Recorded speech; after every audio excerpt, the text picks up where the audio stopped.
안녕하세요, 황소 유튜브입니다.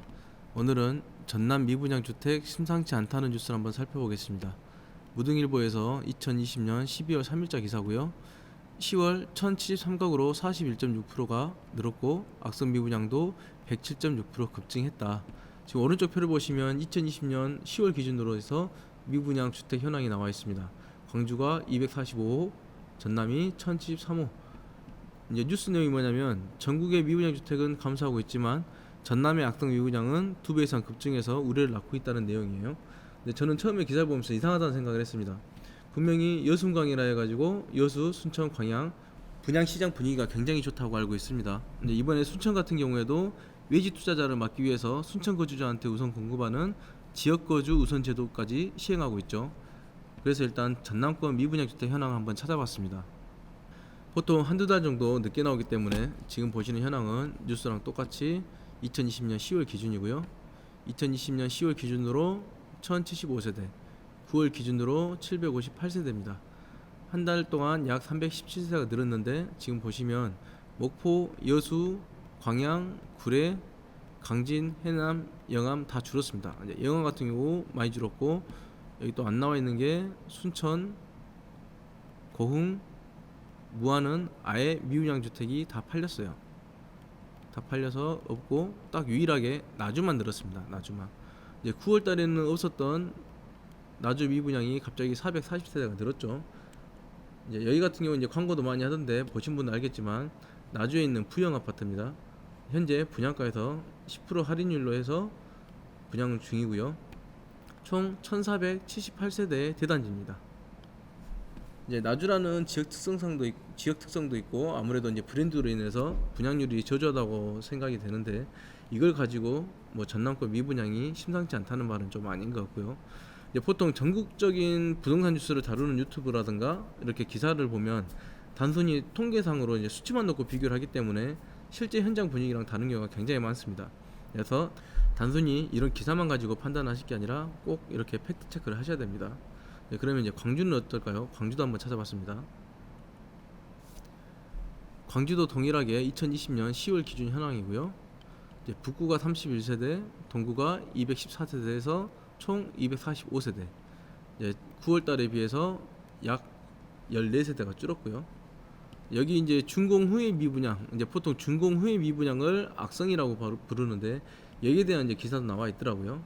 기사를 보시면 광주광역시 7월 미분양 31가구 모두 악성 8개월째 그대로.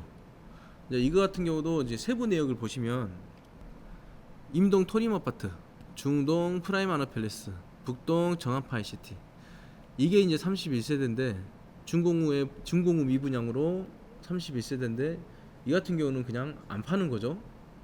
그냥 안 파는 거예요. 광고도 안 하고 그냥 회사에서 그냥 물고 가는 부분이기 때문에 이것도 미분양으로 솔직히 악성 미분양이라고 보기는 어렵습니다. 개인적으로. 그럼 이제 동구의 이제 미분양 어디냐? 산수동에 있는 명지로드 1. 총 270세대 중에서 228세대가 미분양이었다가 14세대가 줄었죠. 이번 달에 14세대가 줄었는데 여기도 이제 나주랑 똑같은 상황입니다. 후분양입니다. 명지로드 같은 경우는 방림동도 후분양으로 진행했었고요. 양산동도 나중에 또 후분양으로 지금 준비를 하고 있죠. 후분양 자체가 80% 정도 공정률이 올라온 상황에서 분양을 하기 때문에 입주가 빠르다는 게 장점인데 오히려 시장에서는 인기가 더 없습니다. 이유가 뭐냐면 실거주보다는 투자로 접근하신 분들이 엄청 많다는 거예요. 그냥 계약금 뭐 3천, 4천, 뭐 5천까지 넣어놓고 1년, 2년 지나면 프리미엄 1억, 2억 받아서 정리를 하겠다는 것을 목표로 접근하시는 분들이 굉장히 많습니다. 근데 후분양이면 프리미엄 형성 시간이 없이 바로 그냥 입주인 거예요. 바로 이 기간이 길어야 프리미엄이 어느 정도 붙는데 기간이 짧다 보니까 프리미엄 형성이 안 되겠죠. 잔금 치르고 입주하실 분이 없는 거예요. 그냥 분양권 상태에서 프리미엄 받고 싶은 거죠. 이런 상황이다 보니까 후분양 자체가 인기가 없습니다.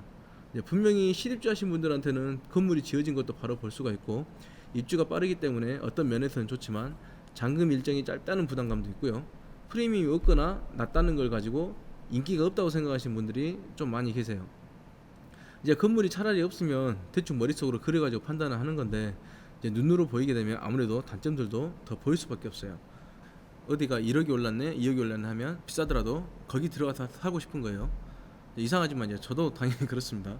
근데 어쨌든 다시 표를 보시면 총 270세대 중에서 아까 말씀드린 대로 14세대가 줄었죠.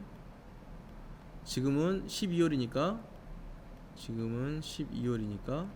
이제 200세대도 안 남았겠죠. 입주 예정일을 봐보세요. 2021년 5월 31일입니다. 이제 6개월이 남았다고 봤을 때 6개월이 남았는데 이 정도면 제가 그때 입주 때까지는 다 소진합니다. 6개월 정도면 충분히 소진할 수 있는 물량이고, 이것도 그러면 뉴스에서 보는 것처럼 악성 미분양이라고 보기는 어려운 거죠. 이제 개인적으로 제가 판단하는 악성 미분양은 말 그대로 후분양도 아니고 이제 선분양인데 건물이 다 지어지는 2년 반 3년이라는 기간 동안에도 안 팔려가지고 결국 할인도 하고 할인했는데도 안 팔려가지고 1년 2년 방치되어 있는 게 악성 미분양이라고 봅니다. 아직 전남권이나 광주 같은 경우는 악성 미분양이 없어요. 오히려 지역주택조합도 짧은 기간 내에 완판돼 버리는 게 현재 광주 분양 시장이고요.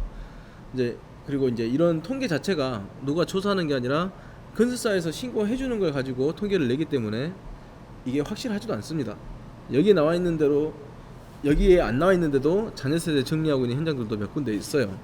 이제 중간에도 말씀드렸지만 너무 이런 수치만 보시고 뉴스만 보고 판단하지 마시고, 부동산에 관심이 있으시면 관심 지역 부동산이라든가 이제 모델하우스 돌아다니시면서 직접 알아보고 분위기를 느껴보시는 게 좋습니다.